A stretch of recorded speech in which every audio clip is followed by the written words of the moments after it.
वेडी डोक्यात खूळ आहे. प्रेमासाठी वेडी डोक्यात खूळ आहे. बहिणाबाईचं गाव माझं प्रेमाचं आहे, मीराचं हे कुळ आहे. तुझ्या विना कशी आहे अजून काय सांगू, की तुझ्या विना कशी आहे अजून काय सांगू. कृष्णा विना जसे उदास गोकुळ आहे.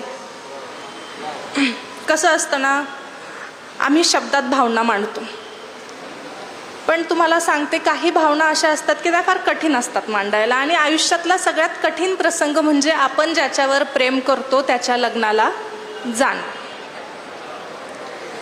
आता मागे एकदा असाच विषय निघाला, सोबत कवी मित्र काही होते, त्यांनी सांगितले हो आम्ही बरीच लग्न जेवलो, नंतर काही बारशांना पण गेलो, आता ते कढ्यावर आलं की आम्हाला मामा म्हणतंय. तसं माझ्या नशिबात एकच लग्न आलं जिथे मी जेवायला गेले आणि त्यावर मग मी कविता लिहिली. कवितेचं शीर्षक आहे शीड हरवलेली नाव. की काय सटवाईच्या मनी आलं की तिनं असा हिशोब मांडला. काय सटवाईच्या मनी आलं की तिनं असा हिशोब मांडला.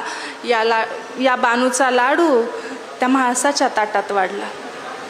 या बानूचा लाडू त्या म्हाळसाच्या ताटात वाढला. ज्याच्यावर हक्क सांगत गर्व केला, आता त्याच्याच लग्नाला जायचं होतं. ज्याच्यावर हक्क सांगत गर्व केला, आता त्याच्याच लग्नाला जायचं होतं. आपण चापून चोपून नीट केलेलं बाळ दुसऱ्याच्या खुंटीला पाहायचं होतं. मग ठरवलं जे समोर आहे त्याला थेट भिडायचं. जे समोर आहे त्याला थेट भिडायचं आणि आपण नाही, जो सोडून गेला त्यानं आपल्यासाठी रडायचं. मग पोटातली कळ जरा दाबून धरली, एक साडी ठासून नेसले. पोटातली कळ जरा दाबून धरली, एक साडी ठासून नेसले. अन जितके शक्य होईल तितके मेकअप चेहऱ्यावर फासले. म्हटलं दाखवून देऊ, बघ तू काय गमावलं. हवाई जहाज सोडून तू हे टमटम कमावलं. हवाई जहाज सोडून तू हे टमटम कमावलं. पण त्याला तिच्यासोबत पाहून मी कावरी बावरी झाले. त्याला तिच्यासोबत पाहून मी कावरी बावरी झाले. स्वप्न रंगवली होती, हळदीच्या अंगाची नवरी झाले. भानावर आले, डोळे पुसले, मेकअप सारा पसरून गेला.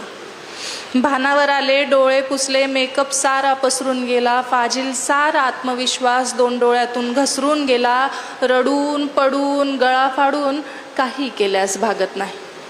रडून पडून गळा फाडून काही केल्यास भागत नाही. आणि प्रेम कोणाचंही असो ते शब्दाला जागत नाही.